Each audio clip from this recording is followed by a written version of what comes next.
आज आज का इस हफ्ते का पूरा सबसे बड़ा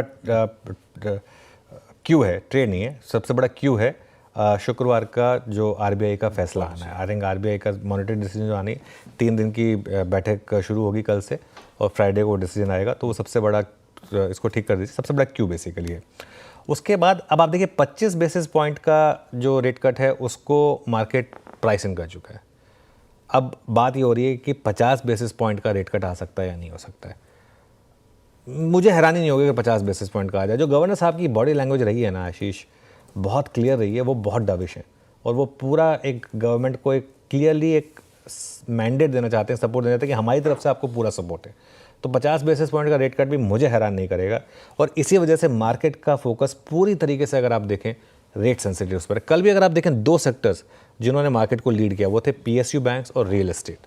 आप कल का जब हम मार्केट क्लोजिंग कर रहे थे आपने देखा होगा 2 सेक्टर ग्रीन में थे, एक पीएसयू बैंक था और एक था रियल एस्टेट। पीएसयू बैंक और पूरे दिन इनमें शानदार तेजी रही। पीएसयू बैंक 2-2.25% ऊपर बंद हुआ, रियल एस्टेट भी दिखा दीजिए, रियल एस्टेट एक्चुअली उससे भी ज़्यादा ऊपर था 2.3%। इसके अलावा कोई सेक्टर ग्रीन में नहीं था कल।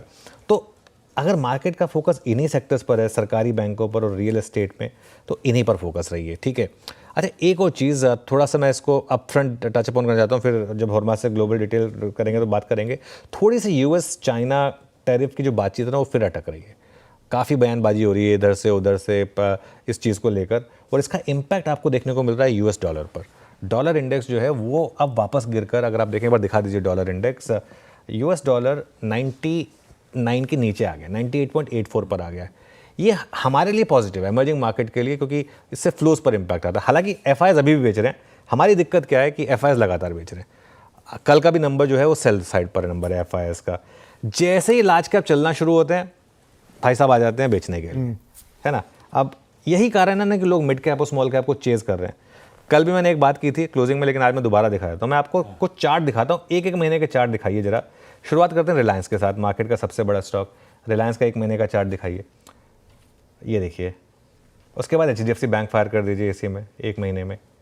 इसके बाद आप फायर कर दीजिए टीसीएस और इसके बाद आप फायर कर दीजिए लार्सन एंड ट्यूब्रो। ये मैंने कुछ नहीं किया, मैंने 4 बड़े सेक्टर्स के 4 सबसे बड़े स्टॉक लिए और कुछ नहीं किया मैंने।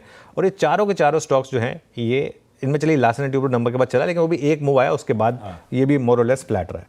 अब इसी के सामने आप रख दीजिए बीएससी का 1 महीने का चार्ट, या इसके सामने आप रख दीजिए सीडीएसएल का 1 महीने का चार्ट, या आप रख दीजिए एंजल वन का 1 महीने का चार्ट, या आप रख दीजिए सुप्रीम इंडस्ट्रीज़ का 1 महीने का चार्ट।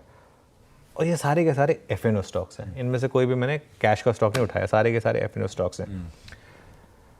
मैं कहना क्या चाह रहा हूँ कि इंडेक्स में ऑप्शन राइटर पैसा बना रहा है, उसने ग्रिप ले रखी है। रिटेल पैसा बना रहा है स्टॉक्स में।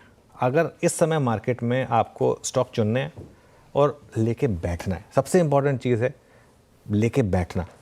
इवन अगर आप एक ट्रेडर है, एज ए ट्रेडर आपको मैं एक एग्जांपल और देता हूँ। इंडियन बैंक की हमने बात की थी आशीष, 1 हफ्ते पहले आई थिंक हमने वो ट्रेड पिक किया था, 600 रुपये पे था वो उस दिन स्टॉक।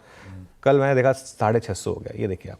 तो आप अब 550 से 600 के ऑलरेडी मूव के बाद आपको लगेगा 600 में क्यों लूँ, तो 600 का 650 हो गया। यही ट्रेडिंग है। तो ये एक क्लियरली एक स्पेस है जहाँ पर आपका अच्छा पैसा बन रहा है।